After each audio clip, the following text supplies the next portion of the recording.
धरती के वायुमंडल में प्रवेश करता एक छोटा सा एस्टेरॉयड नजर आया। इसका व्यास कुछ मीटर था और प्लेन के करीब 1000 किलोमीटर की दूरी पर ही उसमें धमाका हो गया।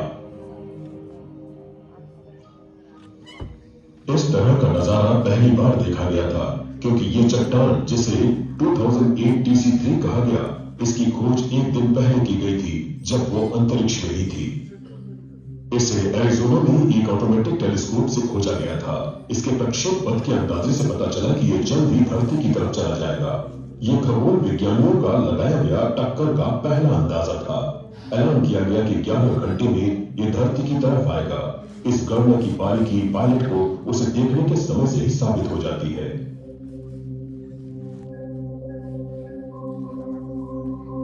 सैटेलाइट मीटियोसैट 8 ने आग के गोले और धूल के गुबार की तस्वीरें ली।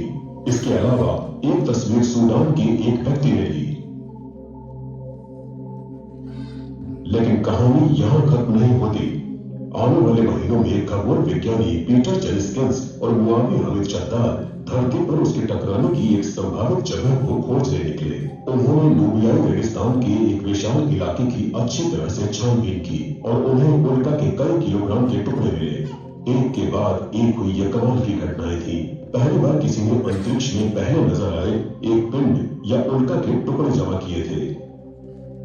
इन टुकड़ों के विश्लेषण से इस तरह की उल्का की बारीक बनावट का पता चला। इन बहुत ही आदिम चट्टानों के बारे में ज्यादा जानकारियां पता चली।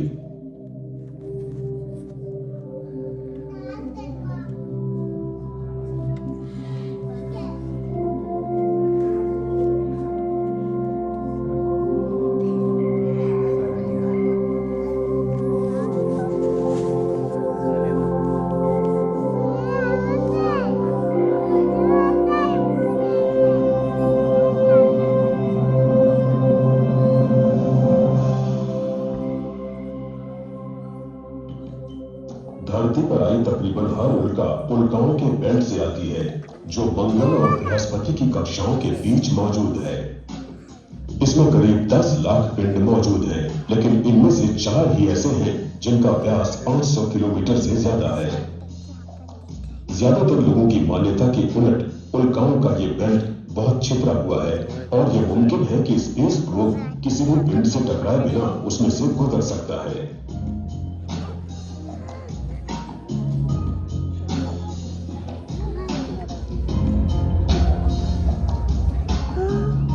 बहुत सारी उल्काएं टुकड़ों से बनी हैं, यानी उनमें कई पिंड एक दूसरे के चारों तरफ चक्कर लगा रहे हैं।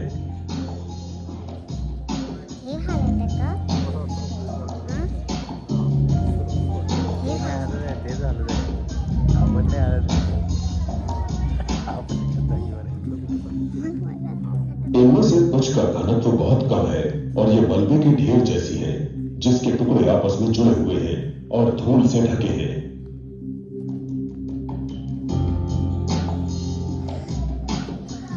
हालांकि तकरीबन सारे पिंड मंगल की कक्षा से आगे तक भी घूमते जाते हैं, जबकि कुछ तो धरती के बहुत करीब चले आते हैं। धरती के करीब कुछ पिंड अक्सर ही धरती की कक्षा में चले आते हैं, जैसे कि 2008 TC3 चला आया था। नेपच्यून की कक्षा के बाद एक और बेल्ट है जिसे कुइपर बेल्ट कहते हैं। इसमें जमे हुए पिंड मौजूद हैं। कुछ इतने बड़े हैं कि उनके भी उपग्रह हैं, लेकिन उनके बारे में ठीक से पता नहीं है। दोनों ही बेल्टों में तकरीबन सभी पिंडों का आकार अनियमित है। जो सबसे विशाल है वो गोलाकार है और उन्हें पौना ग्रह कहा जाता है। एस्टेरॉयड बेल्ट में सेरस ऐसा ही पिंड है जिसका व्यास 950 किलोमीटर है। कुइपर बेल्ट में बहुत सारे पौने ग्रह हैं।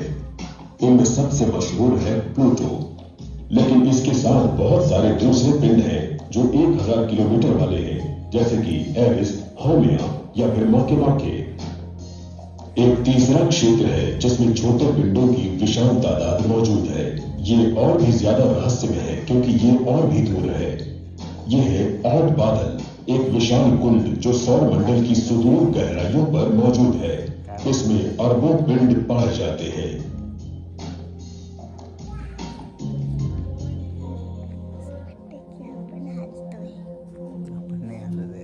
ऑल्ट बादल या काइपर बेल्ट से बाहर आने वाले छोटे बर्फीले पिंड कभी कभी भीतर सौर मंडल की तरफ सफर करते हैं। ये धूमकेतु कहलाते हैं।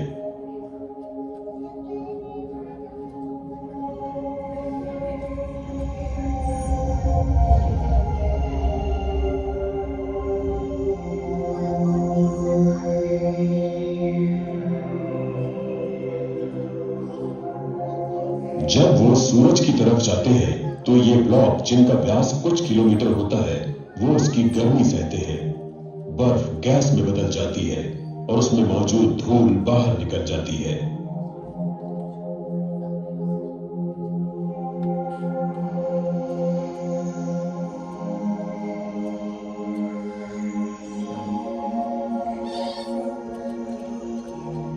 धूमकेतु के केंद्र के चारों तरफ एक अस्थिर वातावरण पैदा हो जाता है।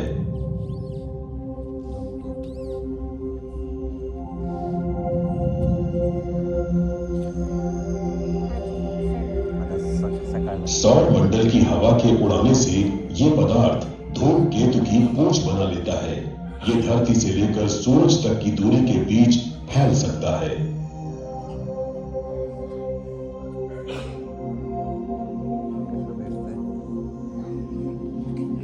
धूमकेतु समय की शुरुआत से नजर आ रहे हैं और कभी कभी आसमान में शानदार और अनोखा नजारा पेश करते हैं।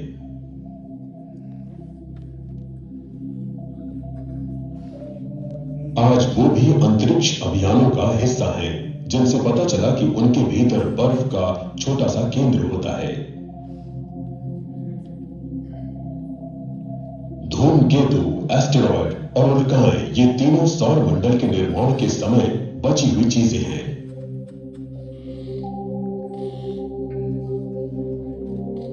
चार 4.6 अरब साल पहले आकाशगंगा के अंदर गैस और धूल का एक विशाल बादल सिकुड़ने लगा था। वो अपने ही भीतर कई टुकड़ों में टूट गया।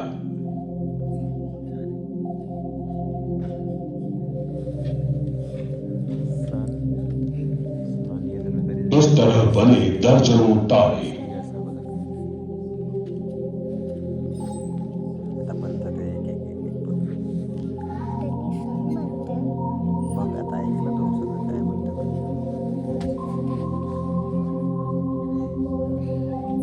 कुछ तारे इस बादल से निकल गए, जबकि हमारे सूरज जैसे बाकी तारे नेबुला में बने रहे।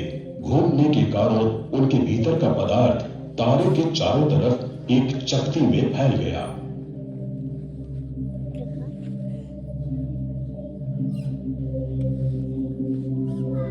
आज तारों के चारों तरफ देखें तो हमें गैसों और धूल की ये चकतियां नजर आती हैं और यही ग्रहों के बनने का कारण भी रही है।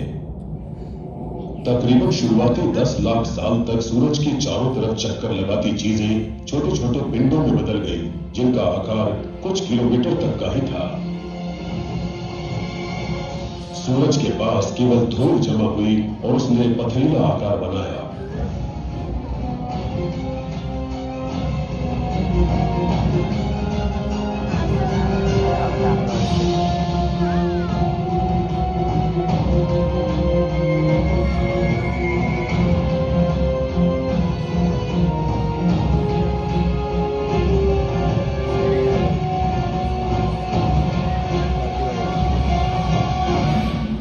सूरज से दूर कुछ गैसें तेजी से जमकर बर्फ के टुकड़ों में बदल गई। ये टक्कर से बनी थी और सबसे हल्की गैसों को इसने अपनी तरफ खींचा था। वो भी इतनी तेजी से कि गैस के बने 4 विशाल ग्रह बृहस्पति, शनि, यूरेनस और नेपच्यून पथरीले छोटे ग्रहों से भी पहले बन गए। 30 लाख साल बाद ये पथरीले पिंड विकसित होकर ग्रहों के शुरुआती रूप में बदल गए, जिनका आकार कई हजार किलोमीटर का था। अगले 1 करोड़ से 10 करोड़ साल तक ये आपस में टकराते रहे और इस तरह आखिरकार 4 पथरीले ग्रह बने: बुध, शुक्र, धरती और मंगल।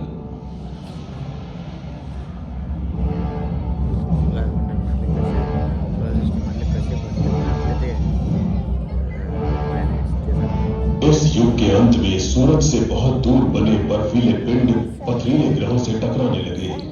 इस तरह उन पर पानी आया और धरती का पहला समुद्र बन सका।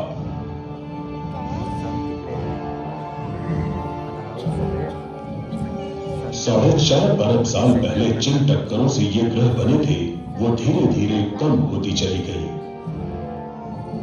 फिर भी सौर मंडल को अभी एक बड़ा धमाका जरूर देखना बाकी था। इसे बाद में हुआ भारी धमाका कहते हैं और इसका असर चंद्रमा पर सादी आंखों से भी देखा जा सकता है। चंद्रमा पर जो विशाल क्रेटर और लूनर बरिया बने हैं वो इसी समय बने हैं। जितने भी पथरीले ग्रह हैं उन सब पर ऐसे क्रेटर मौजूद हैं। इस प्रलय की वजह से ही विशाल ग्रह दूर होने शुरू हो गए थे। 3.9 अरब साल पहले बृहस्पति और शनि की एक खास संयोजन ने यूरेनस और नेपच्यून को सूरज से दूर धकेल दिया था। इस गति की वजह से छोटे पिंड पथरीले ग्रहों की तरफ खींचे चले गए, क्योंकि विशाल ग्रहों की घुसपैठ की वजह से उन्हें दिक्कत पेश आई। एस्टेरॉयड बेल्ट और काइपर बेल्ट में आज जो संयोजन देखा जाता है वो संभवतः इसी समय बना होगा।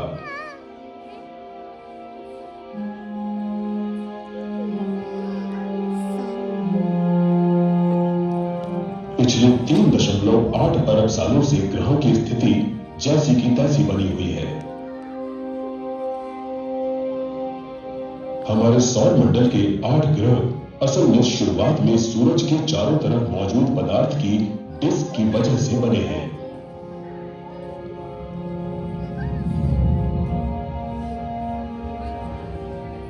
सारे ग्रह इतने विशाल हैं कि वो गोलाकार हैं और सूरज के चारों तरफ जिस रास्ते पर चक्कर काटते हैं उसे उन्होंने साफ कर दिया है। उनके आसपास जो भी छोटे पिंड थे या तो उन्हें हटा दिया गया या खुद में समा लिया गया।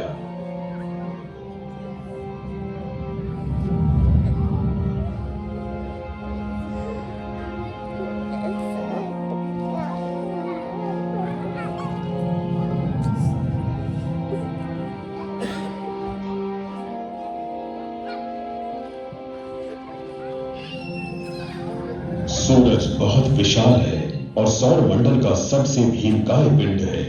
सौर मंडल का जो कुल द्रव्यमान है उसका 99.9% सूरज का है। सबसे छोटे पथरीले ग्रह से लेकर सबसे बड़े गैसीय ग्रह तक की खोजबीन करें तो हमें आज के सौर मंडल की तस्वीर समझ में आती है। बुध सबसे छोटा ग्रह है और सूरज के सबसे नजदीक है। अपने लोहे से बने केंद्र की वजह से ये एक बहुत ही सघन ग्रह है। चूंकि इसका कोई वायुमंडल नहीं है इसलिए इसकी सतह का तापमान -160 से 430 डिग्री सेल्सियस के बीच रहता है।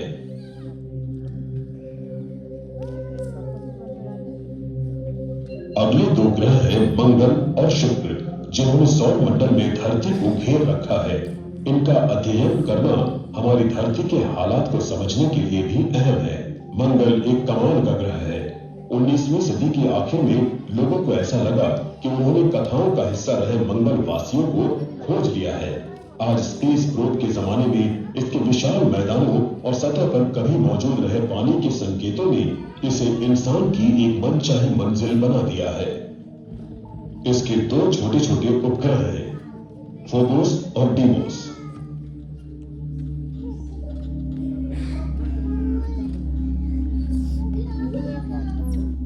लेकिन मंगल अब एक छोटा और सूखा ग्रह है, धरती से आकार में आधा। इसका ज्यादातर वायुमंडल तो खत्म हो चुका है। सूरज से इसकी दूरी धरती से ज्यादा है और बिना पर्याप्त ग्रीन हाउस प्रभाव के इसका तापमान -60 डिग्री सेल्सियस तक है। इसकी सतह पर पानी तो है पर केवल बर्फ के रूप में।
शुक्र पर कार्बन डाइऑक्साइड का सघन वायुमंडल है और सल्फ्यूरिक एसिड के बादलों ने इसे घेर रखा है। इसकी जमीन पर भारी और कोहरे वाली हवा का तापमान 460 डिग्री सेल्सियस तक पहुंच जाता है। शुक्र की सतह ज्यादा पुरानी नहीं है और ज्वालामुखी से बनी है। यहाँ जो प्रोब्स उतरे हैं वो इन भयानक हालात में 2 घंटे से ज्यादा काम नहीं कर पाए। शुक्र जलता हुआ एक सूखा ग्रह है, सूरज के करीब और आकार में धरती के बराबर। इसने अपने ग्रीन हाउस प्रभाव को बेकाबू होते देखा है। गर्मी की वजह से शुक्र पर जो आदिम जल मौजूद था वो इसके वायुमंडल से गायब हो चुका है। सबसे बड़ा और विशाल पथरीला ग्रह है धरती। इसकी खासियत है तरल पानी, महाद्वीपों का खिसकना और इस पर जीवन का होना। धरती सौर मंडल का ऐसा एकमात्र ग्रह है जिस पर मनुष्य रह सकता है, जहां की सतह पर पानी तरल रूप में बना रह सकता है। धरती पर ग्रीन हाउस प्रभाव भी उतना नहीं है, इसलिए यहां जमीन पर औसतन 15 डिग्री सेल्सियस तापमान रहता है। वायुमंडल के बिना धरती का तापमान -18 डिग्री सेल्सियस होगा। समुद्र वायुमंडल की कार्बन डाइऑक्साइड का एक हिस्सा सोख लेते हैं और एक खास संतुलन बनाते हैं। चंद्रमा भी जीवन के लिए महत्वपूर्ण है, क्योंकि इसने धरती के घुमाव के अक्ष को स्थिर बनाया है, इसलिए यहाँ की जलवायु में अचानक बदलाव नहीं आते। इस नाजुक संतुलन की वजह से धरती एक नाजुक तंत्र है। प्राकृतिक उतार चढ़ाव के साथ साथ इंसानी गतिविधियों के कारण यहाँ के संसाधनों और जलवायु पर असर पड़ा है।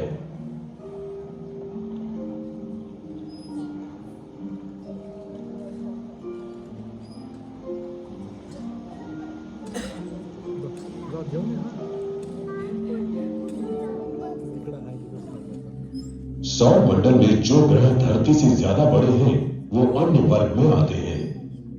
इन्हें आइस जायंट्स या बर्फीले भीमकाय ग्रह कहते हैं। यूरेनस और नेपच्यून पर पानी जमा हुआ है, वहां अमोनिया और मीथेन है और उसे हाइड्रोजन और हीलियम के घने वायुमंडल ने घेर रखा है।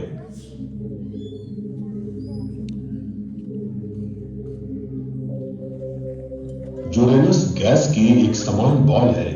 यह अक्सर बादलों के कुछ तंत्र से घिरा रहता है। इसका अजीब सा झुका होना और इसके वलयों की वजह से ऐसा लगता है मानो ये अपनी कक्षा में घूम रहा है।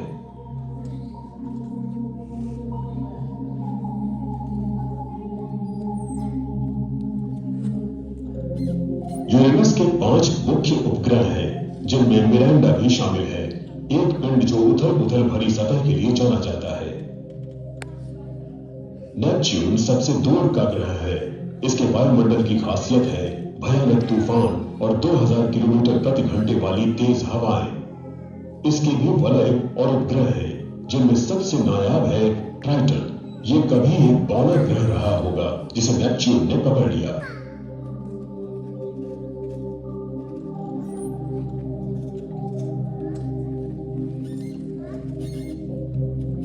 नेपच्यून कुइपर बेल्ट के नजदीक है और आसपास के कई पिंडों की गति को काबू करता है। इसमें एक बौना ग्रह प्लूटो भी शामिल है। सौर मंडल के 2 भीमकाय ग्रह बृहस्पति और शनि, 2 विशाल गैसीय ग्रह जो हाइड्रोजन और हीलियम से बने हैं और इनका एक ठोस केंद्र है। शायद शनि सबसे लोकप्रिय ग्रह है। इसके चारों तरफ जो वलय या छल्ले हैं, इन्हें छोटे से टेलीस्कोप से भी अगर कोई देख ले तो देखता ही रह जाता है।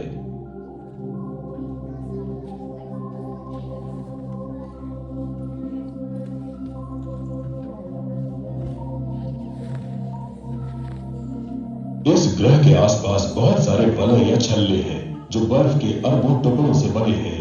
ये टुकड़े बहुत ही पतली डिस्क के रूप में फैल गए हैं। वो बस 10 मीटर ही मोटी है और 10,000 किलोमीटर तक फैली है।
बाहरी उपग्रह छल्लों या वलय की बनावट और उनके बीच साफ विभाजन को संभाले रखते हैं।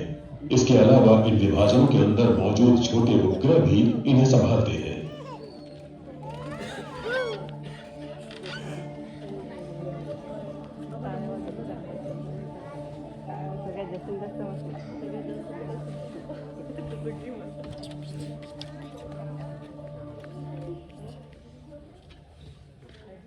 शनि के दर्जनों और हैरत भरी विविधता वाले उपग्रह हैं। एन्सेलाडस और इसके पंखनुमा हिस्से, हाइपीरियन और इसका स्पंज जैसा दिखने वाला ढांचा, आलियोपेटस और इसके गहरे और हल्के गोलार्ध, लेकिन सबसे ज्यादा हैरत भरा है टाइटन, एक विशाल उपग्रह जो बुध ग्रह से भी ज्यादा बड़ा है और इसका वायुमंडल बहुत सघन है। प्रोब्स ने दिखाया है कि इसके जले हुए मैदानों पर -180 डिग्री सेल्सियस वाली तरल मीथेन की झीलें मौजूद हैं। बृहस्पति सौरमंडल का सबसे बड़ा और सबसे भीमकाय ग्रह है। इसके बादलनुमा समांतर बैंड में रंगीन तूफान और एंटी साइक्लोन रहते हैं, जो इसके वायुमंडल में बहुत ही विशाल पेचीदा डिजाइनें बनाते हैं। इनमें जो सबसे मशहूर है वो है विशाल लाल धब्बा, एक विशाल और स्थायी भंवर जो धरती से 2 गुना बड़ा है। बृहस्पति में अलग अलग छल्ले हैं और इसके दर्जनों उपग्रह हैं। सबसे जाने माने हैं 4 चंद्रमा, जिन्हें गैलीलियो ने अपने टेलीस्कोप से सन 1610 में खोजा था। गैनीमेड तो सौर मंडल का सबसे बड़ा उपग्रह है। कलिस्टो में हैं बहुत सारे क्रेटर। इसी तरह आयो और यूरोपा भी। इन आखिरी 2 उपग्रहों को तो ज्वार भाटा बिगाड़ भी देता है। बृहस्पति और अन्य उपग्रहों के करीब होने से गर्मी का भी असर पड़ता है। आयो में गर्मी से बहुत जबरदस्त ज्वालामुखी गतिविधियां होती हैं।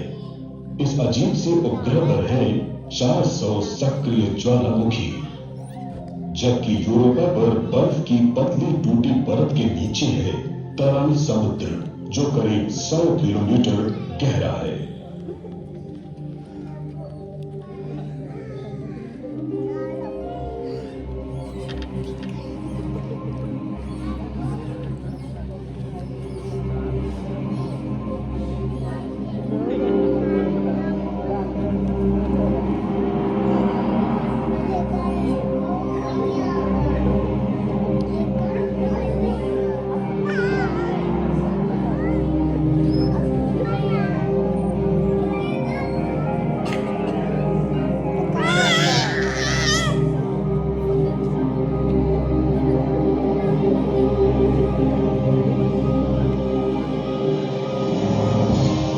सौर मंडल में बेमिसाल विविधता है। यह असल में विचलन, कब्जे और टकरावों की वजह से आई है। जो सबसे भीमकाय ग्रह और उनके उपग्रह हैं, वो इसी तरह की प्रक्रिया की वजह से बने हैं। जो छोटे पिंड हैं, एस्टेरॉयड और धूमकेतु, ये ग्रहों के बनने के बाद रह गए अवशेष हैं। ये गवाह हैं 4.6 अरब सालों के इतिहास का, और उन्होंने जो कुछ देखा उसकी अब कल्पना की जा सकती है। इनकी वजह से हमें हैरत भरे खगोलीय नजारे दिखते हैं, जैसे कि सन 1966 में हुआ। ग्रेट लियोनिड शावर के दौरान आसमान हजारों उल्काओं से जगमगा उठा था। उच्चर तारों के छोड़े धूल के ये कण धरती के वायुमंडल में आकर समाप्त हो गए। जब वो टूटते हुए तारों में बदले तो हमें इन नन्हे आदिम कणों का वही नजारा दिखा जिनसे हमारी धरती बनी। इतिहास का वो सुदूर छोर, हमारे सौर मंडल के इतिहास का एक अनूठा नजारा।